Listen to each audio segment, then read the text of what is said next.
بنی اسرائیل سے پوچھو تو کہ ہم نے انہیں کس قدر روشن نشانیاں عطا فرمائیں، اور جو شخص اللہ تعالیٰ کی نعمتوں کو اپنے پاس پہنچ جانے کے بعد بدل ڈالے وہ جان لے کہ اللہ تعالیٰ بھی سخت عذابوں والا ہے۔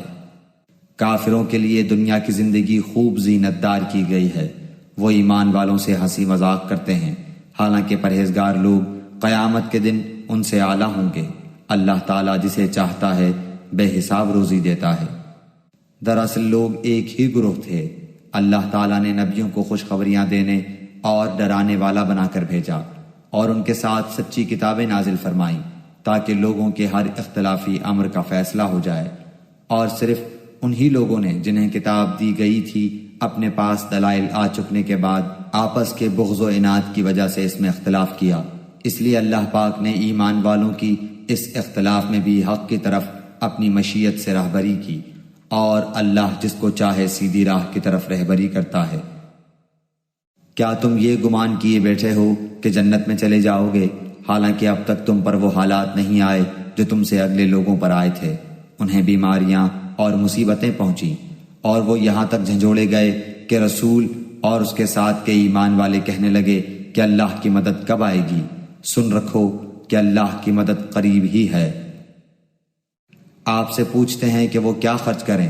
آپ کہہ دیجئے جو مال تم خرچ کرو وہ ماں باپ کے لیے ہے، اور رشتہ داروں اور یتیموں اور مسکینوں اور مسافروں کے لیے ہے، اور تم جو کچھ بھلائی کرو گے اللہ تعالیٰ کو اس کا علم ہے۔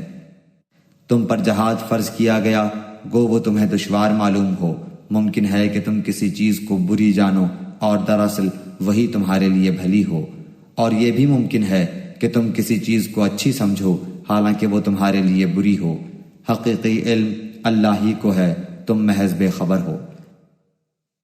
لوگ آپ سے حرمت والے مہینوں میں لڑائی کی بابت سوال کرتے ہیں، آپ کہہ دیجئے کہ ان میں لڑائی کرنا بڑا گناہ ہے، لیکن اللہ کی راہ سے روکنا، اس کے ساتھ کفر کرنا، اور مسجد حرام سے روکنا اور وہاں کے رہنے والوں کو وہاں سے نکالنا اللہ کے نزدیک اس سے بھی بڑا گناہ ہے۔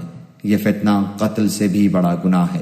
یہ لوگ تم سے لڑائی بھڑائی کرتے ہی رہیں گے، یہاں تک کہ اگر ان سے ہو سکے تو تمہیں تمہارے دین سے مرتد کر دیں، اور تم میں سے جو لوگ اپنے دین سے پلٹ جائیں اور اسی کفر کی حالت میں مریں، ان کے اعمال دنیاوی اور اخروی سب غارت ہو جائیں گے۔ یہ لوگ جہنمی ہوں گے اور ہمیشہ ہمیشہ جہنم میں ہی رہیں گے۔ البتہ ایمان لانے والے، ہجرت کرنے والے، اللہ کی راہ میں جہاد کرنے والے ہی رحمت الہی کے امیدوار ہیں۔ اللہ تعالیٰ بہت بخشنے والا اور بہت مہربانی کرنے والا ہے۔ لوگ آپ سے شراب اور جوئے کا مسئلہ پوچھتے ہیں، آپ کہہ دیجئے ان دونوں میں بہت بڑا گناہ ہے، اور لوگوں کو اس سے دنیاوی فائدہ بھی ہوتا ہے، لیکن ان کا گناہ ان کے نفع سے بہت زیادہ ہے۔ آپ سے یہ بھی دریافت کرتے ہیں کہ کیا کچھ خرچ کریں، تو آپ کہہ دیجئے حاجت سے زائد چیز۔ اللہ تعالیٰ اسی طرح اپنے احکام صاف صاف تمہارے لیے بیان فرما رہا ہے تاکہ تم سوچ سمجھ سکو۔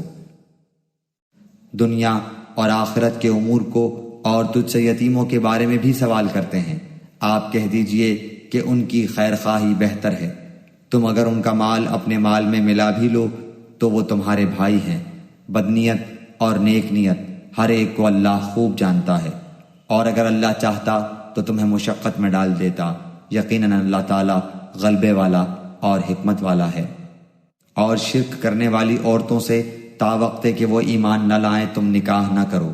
ایمان والی لونڈی بھی شرک کرنے والی آزاد عورت سے بہت بہتر ہے، گو تمہیں مشرکہ ہی اچھی لگتی ہو۔ اور نہ شرک کرنے والے مردوں کے نکاح میں اپنی عورتوں کو دو جب تک کہ وہ ایمان نہ لائیں۔ ایمان والا غلام آزاد مشرک سے بہتر ہے، گو مشرک تمہیں اچھا لگے۔ یہ لوگ جہنم کی طرف بلاتے ہیں اور اللہ جنت کی طرف، اور اپنی بخشش کی طرف اپنے حکم سے بلاتا ہے۔ وہ اپنی آیتیں لوگوں کے لیے بیان فرما رہا ہے تاکہ وہ نصیحت حاصل کریں۔ آپ سے حیض کے بارے میں سوال کرتے ہیں، کہہ دیجئے کہ وہ گندگی ہے، حالت حیض میں عورتوں سے الگ رہو، اور جب تک وہ پاک نہ ہو جائیں ان کے قریب نہ جاؤ۔ ہاں جب وہ پاک ہو جائیں تو ان کے پاس جاؤ جہاں سے اللہ نے تمہیں اجازت دی ہے۔ اللہ توبہ کرنے والوں کو اور پاک رہنے والوں کو پسند فرماتا ہے۔ تمہاری بیویاں تمہاری کھیتیاں ہیں، اپنی کھیتیوں میں جس طرح چاہو آؤ، اور اپنے لیے نیک اعمال آگے بھیجو، اور اللہ تعالیٰ سے ڈرتے رہا کرو، اور جان رکھو کہ تم اس سے ملنے والے ہو، اور ایمان والوں کو خوشخبری سنا دیجیے۔ اور اللہ تعالیٰ کو اپنی قسموں کا اس طرح نشانہ نہ بناؤ کہ بھلائی اور پرہیزگاری اور لوگوں کے درمیان کی اصلاح کو چھوڑ بیٹھو، اور اللہ تعالیٰ سننے والا جاننے والا ہے۔ اللہ تعالیٰ تمہیں تمہاری ان قسموں پر نہ پکڑے گا جو پختہ نہ ہوں، ہاں اس کی پکڑ اس چیز پر ہے جو تمہارے دلوں کا فعل ہو۔ اللہ تعالیٰ بخشنے والا اور بردبار ہے۔